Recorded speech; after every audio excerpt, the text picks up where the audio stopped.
and welcome to ShowMeTheCurry.com. I'm Anuja. And I'm Hital, and today we're making Magas, also known as Besan ki Burfi. Right, with all these festivals around the corner, we had to have some sweets. And because festivals are always associated with sweet and sweet things.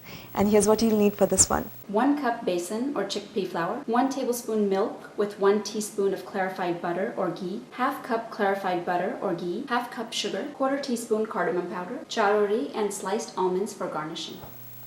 So for our Magas or Besan ki Burfi recipe, we took our little bit of milk that we had and a little bit of ghee or clarified butter that was in our bowl, and we warmed it in our microwave for about 10 seconds and just mixed it really well so it's all incorporated. And melted, yes. And melted, yes. And here we have the besan or the chickpea flour. And we just put it in a bowl, and we're going to just add this to the besan. So what this is going to do is it's going to texturize the besan. So here you go. I'm going to just mix it all. It's a little messy affair, but it's well worth the effort. If you've ever dealt with besan, anytime any moisture gets on it, it becomes really slimy and pasty. And this process is really gonna just give a lot of texture to this burfi. So once all the milk and the ghee has mixed in the besan, we're going to just leave it aside for about 5 to 6 minutes and then come back to it. So our besan has been resting for about 5 minutes, and we just transferred it into another bowl. And we have a sieve here. You can use any kind of sieve that you have with a little bit larger holes. You don't want the very, very fine sieve. So what we're going to do is put our besan through the sieve, and that's going to further texturize this. That's such a brilliant idea, because like you mentioned, a lot of besan is very pasty. So it gives a wonderful texture. It's got a little more substance than just a paste. This is fairly easy to do. Yeah. And you can also use a spoon, like once you get to the very bottom, you can use a spoon to kind of help it along. So if you notice, the texture of this is now like a coarse cornmeal, almost similar to like suji. Okay, we've taken a medium-sized pan over here, and we've added the ghee in it, and it's melted. We had put it on medium heat, let the ghee come up to when it's hot. Now I've reduced it to a low, and now we're going to add in the besan to it. Now you need to be very careful when you're doing this. Don't splash.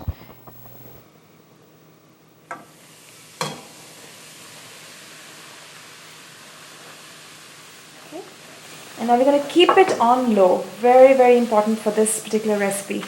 Because besan is again one of those things that just burns the moment you look away. A couple of things we're looking for is, one is a little change in color. Number 2 is a wonderful aroma. Right. Oh, you will be able to tell. And the whole house, I think, smells of besan. Right. Roasted besan. And third thing, great way to test it's done is you take a little bit of water, just a drop or so, and put it in there, and it should just sizzle and disappear. Great tip. So now, gather all your patience and do this really well. Wow, it's smelling so good. And the color is also changing. Perfect. So we're going to do our final little trick that Anuja was talking about. We're going to take just a little bit of water and... Can you hear it? You can hear it. Yeah, done. Perfect. We can turn off the stove. There you go. And I'm going to keep stirring it for a little while because I don't want it to burn because the pan is still hot. And we're going to add in the sugar now.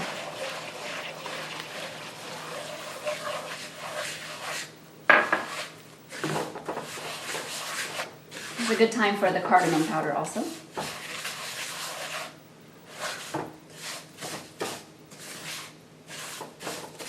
So once you have the sugar in there, be sure you keep mixing it really, really well, and the hot besan will also help to melt the sugar.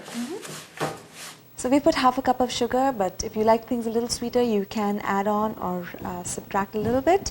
So we're going to now put it in a flat dish where we can cut, Actually, we're using a dish like this, but if you have a small pan, ours is a little too big for the amount of besan burfi that we have, but if you have a small pan, then you can set it in there also. And we'll pour it out.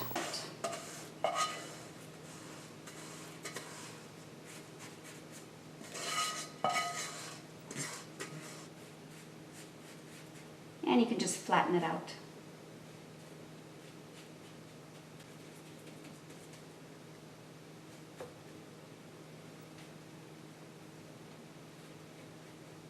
Okay, this is all settled here. Now it's still very hot and it's still very flowy. So we're going to let it cool down for about 20 minutes or so, and then we're going to put our garnishing in there so that it's not solidified all the way, but it's not really liquidy either, so that it can kind of press in there and it won't fall out when you're cutting it. Right. So it's been about 15 minutes, and our besan burfi is smelling so yummy. I almost can't wait. Right. Yesterday we were doing the R&D for this, and I had made it. And my son came home and he says, "Wow, what's that? What's that smell? The house is smelling so beautiful." Beautiful smell. Right. So it's finally time to garnish this, and we're going to cut it into squares. So it's really hard to cut through almond pieces.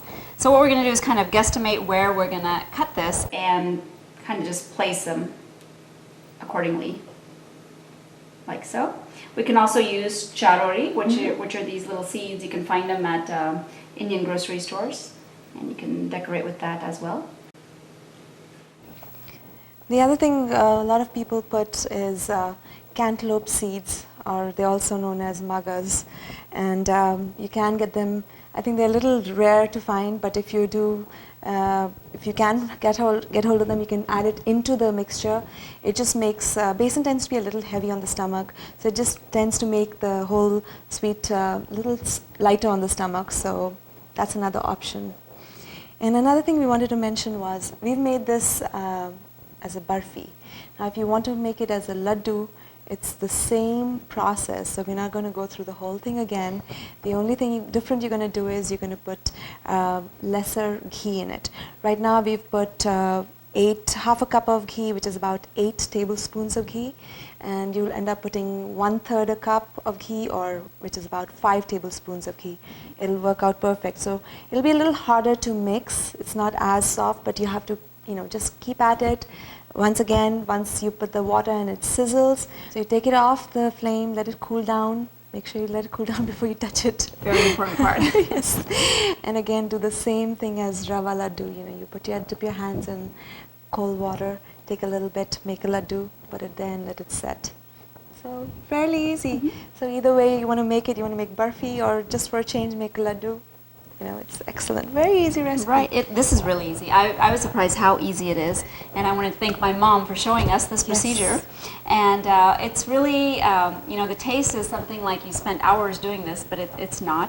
So there's not too much more that we need to do with this. Once it's come to like a room temperature where it's not warm anymore and it's completely cooled down, you can take a sharp knife and cut it into pieces. And after you cut it into pieces, just keep it in the refrigerator for about an hour, and then you can remove the pieces from the pan. If you try to remove the pieces while it's at room temperature, they're going to fall apart. So just make sure you cool it down a little bit, and it'll be perfect. Yeah. Also, it has an excellent shelf life. Keep it stored in the refrigerator, but serve at room temperature. So, and you can, keep it for a little while. Beautiful. So happy, whatever festival. Holidays. Yeah, happy holidays or whatever festival you're celebrating. Good wishes from us, and join us again in another episode of ShowMeTheCurry.com. Adding a pinch of spice to your life.